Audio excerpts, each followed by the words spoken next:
I'm a very, very quick one. Igbo mwamne, Igbo mneje aba, Igbo mneje maano mmano, nkonye chiri, ya zero. Ewe beru goberu nkesi ibe ebena, nkwukwa ya. Ana ewutem na ndị Igbo ka na-agakwa n'ihu na-ada apari. Ana ewutem na ụfọdụ ndị Igbo anyway. Na aka na-eyuzukwa ụfọdụ ndị Igbo na-emegide ụmụnne ha, na-akata ụmụnne ha, na-akọju ụmụnne ha. Aka na-eyuzukwa ụfọdụ ndị Igbo, some of ndị iche na ha ma ihe. Some of ndị iche na ha nwere brain. Some of ndị iche na ha adịla exposed to the things of the world. Aka na-eyuzukwa ha. Ọ bụrụ na ile the brain capacity of ndị na-ekwutọ Maazị Nnamdi Kanu, ị ga-ama na most of them wụcha non-entities. Ndị dịka udele. Ị ga-ama na most of them wụcha non-entities. Na-enwe ihe ha wụ. You know? Na-enwe ihe ha wụ. Even in their father's compound, they are nothing. They worth nothing. Check ndị niile na-akparị Maazị Nnamdi Kanu. In their father's compound, in their community, they are worth nothing. So they are the people that whoever can easily use to castigate, tarnish the image of Maazị Nnamdi Kanu. But one thing I want to assure you, tarnish image Maazị Nnamdi Kanu, that image is beyond tarnishment. That image is beyond tarnishment. Now let's focus on their new recruit. Lolo Nneka,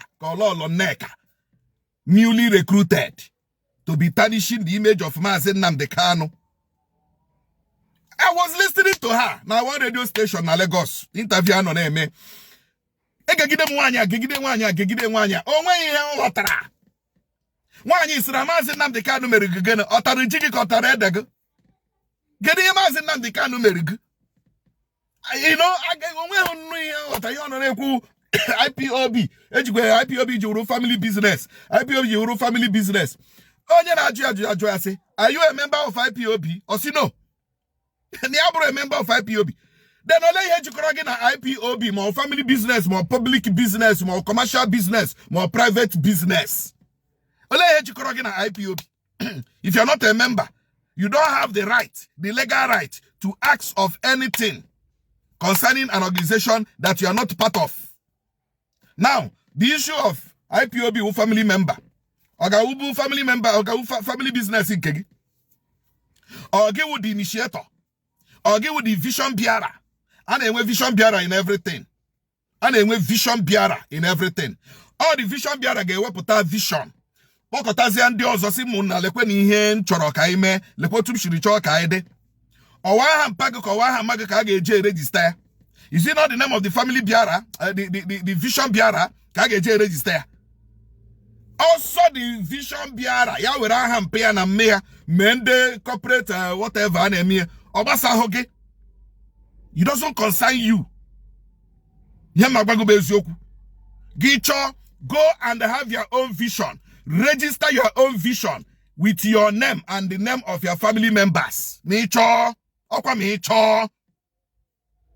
But let's look at it. Who is even suffering? Who is even in prison now?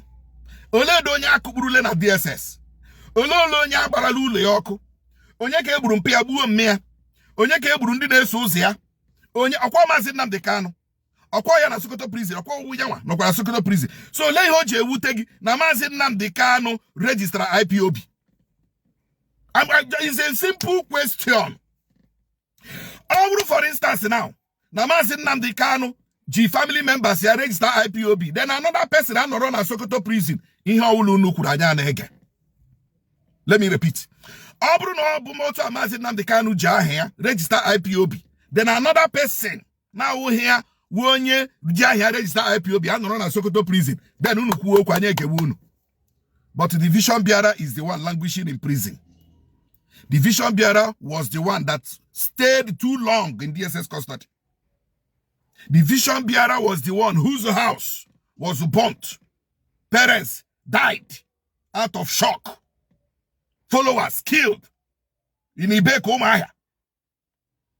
Go on, no register IPOB. Does it concern you?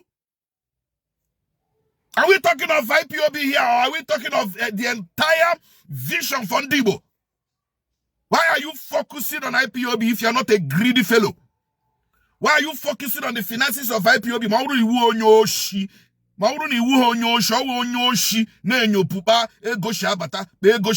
You are a criminal.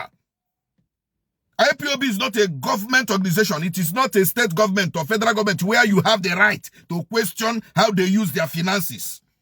And again, you are not a member. And again, you are not a member.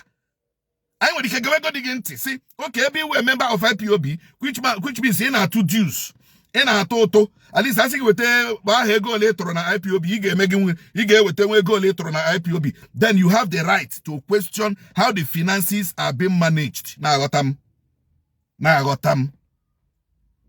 You would only IPOB in our total there. You would remember in our total, in everything. Financially, you are stable. Financially, you are up to date. Then when you have the right to ask, Egonde ani na anye na-akpụ. Egonde ani nem na-akpụ. Ole ekpe eshi emega gịnị? Kpe eshi ahajigeye. Ole ekpe eshi kedu ka eshi ejikwa the money. You nwere that right. Lolo Nneka ewu onye IPOB. Lolo Nneka onwe dị ihe gbasara gị na IPOB. Lolo Nneka isi na ewu journalist. Ama modern journalist ga-apụta Tarnish image Nnamdi Kanu. They've recruited you. You cannot suffer half of ihe Nnamdi Kanu tara ahụ here n'obodo abụ Nigeria. Ibido na-akọgheri. Nwanyị. Ojikwe nwanyị. Nwanyị achịkwa. Maazị Nnamdi Kanu achụhụ nwanyị. O nwoke ka ọ ga-achụ. Ọ gwara gị na ọ homo. Otu m nọ na ma achụhụ nwanyị. Ọ nwoke ka m ga-achụ. Ị na-ezuzu ezuzu. Anya ọ na-eshi gị mmiri. Ị na-awụ ya ala. Mba nwoke achụrụ nwanyị. Gbasịa m ihe nwoke ya achụ. Nwoke ya achụ nwoke ibie. Ị mara ihe? They have recruited you, the new recruit. Udele na ndị nke ọzọ muru agụ ha na ndị nke ọzọ they are outdated. They have expired. Go on with the new game now, the new catch, the new energy.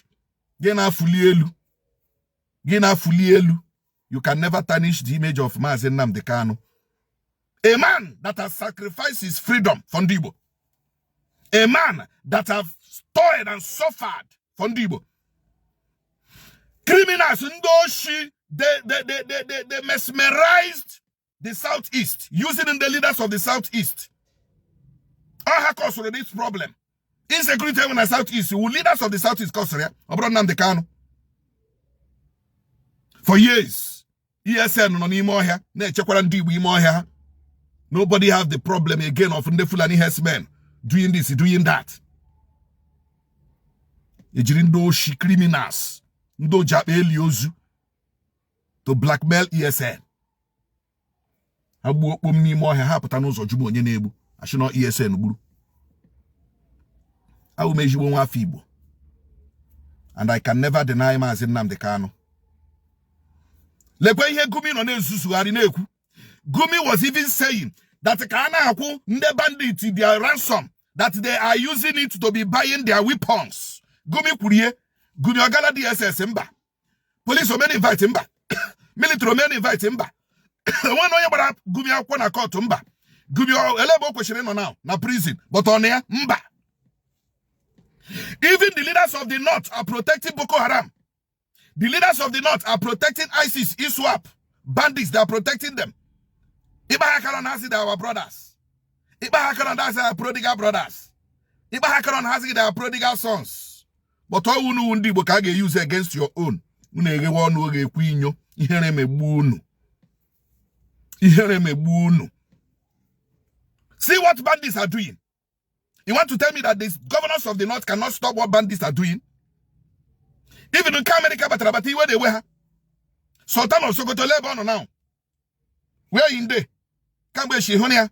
Inu no lie.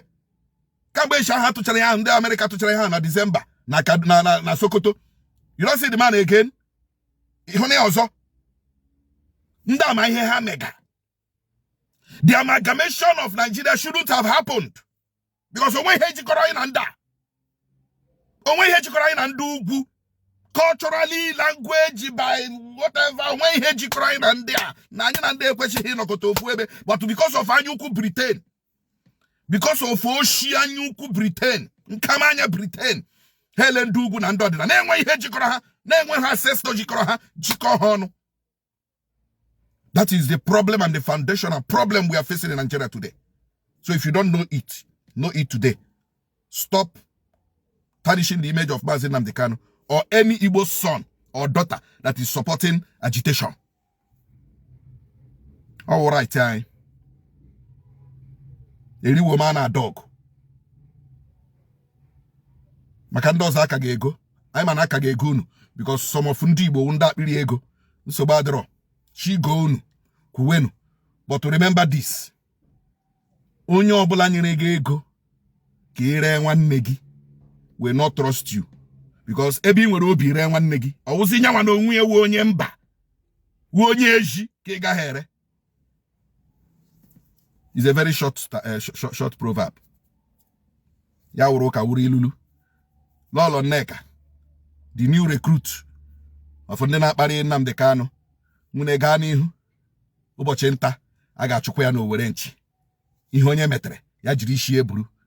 Akụkata aka n'obi egosi ndị mmụọ ebe ndị nọ mmadụ mana matakwa amata na okenye anaghị anọ n'ụlọ ewu ama n'ọgbụrụ Igbo mma mmanụ.